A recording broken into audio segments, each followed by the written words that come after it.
Between 15th and 16th of May, Cardiff Castle held a Roman event.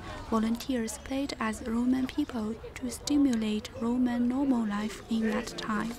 My day job, I work as a curator for a museum in Cambridgeshire, but I do this as a hobby. So we do this at weekends at events all over the country, and it's great to be here in Cardiff this weekend.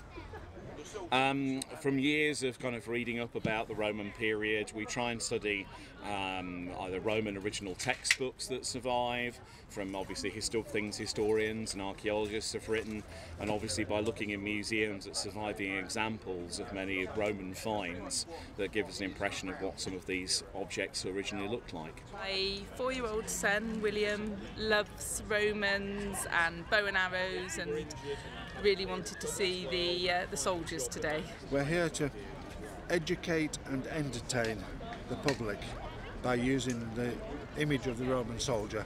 Dr. Gleaver briefly introduced the Roman history background and talked about the people's passion with Roman history behind this event. So we're in Cardiff, and the Romans came to South Wales in the mid-1st century AD. So they invade Britain in AD 43, and then probably within about 10 or 15 years, they're over in South Wales campaigning. There's a lot of fighting going on, and the Romans really struggle to conquer parts of the area in the first instance, probably partly because it's mountainous, so difficult to get at the Celts, and the Celts resisted the Romans quite fiercely in this area. But gradually, over the course of the latter part of the 1st century, the Romans finally conquer South Wales. It's a really interesting question to think about why people in Wales, who usually identify themselves as Celtic, are interested in Romans and want to commemorate the Romans. And I guess it's partly because it's all part of our heritage. We may regard ourselves as Celtic, but that Roman part of our heritage is also important.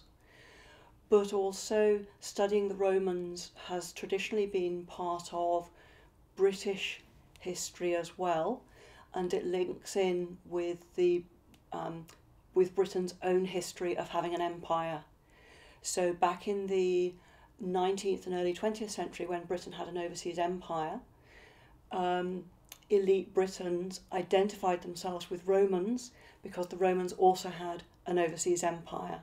I think we do find Roman history fascinating, partly because of that civilization aspect of it, that they introduced bathhouses, and they brought theatres and amphitheatres to Britain. Volunteers explained the Roman life to the public, but Dr. Gleaver said that the impact of Roman culture was limited on ordinary people.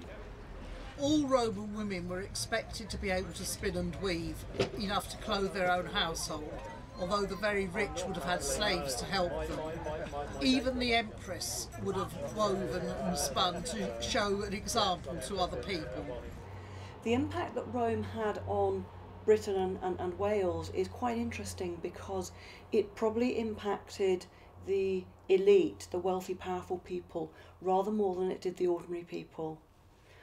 What Rome tended to do was to use existing tribal structures and existing elites and chieftains to rule the areas that they had conquered. So they basically said to people, you can stay in power as long as you help us rule. And the elite tend to learn Latin, to take on Roman culture, to live in Roman-style houses, and perhaps to take on Roman dress. Whereas for some of the ordinary people, that kind of spread of culture is not going to impact on them so much.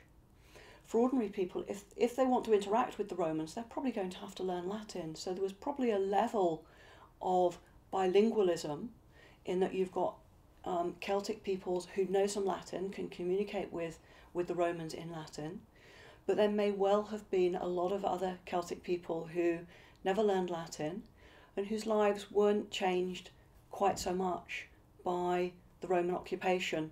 They've just traded one chieftain for another master. They still pay taxes, they're still expected to farm their land.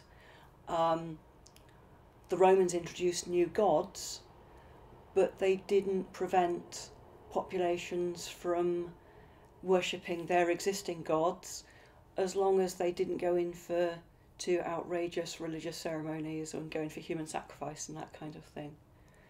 So for many ordinary people, the Roman occupation may not have had a massive impact. Although these volunteers presented just a part of real life of Roman history, the visitors got entertainment and history knowledge from this event.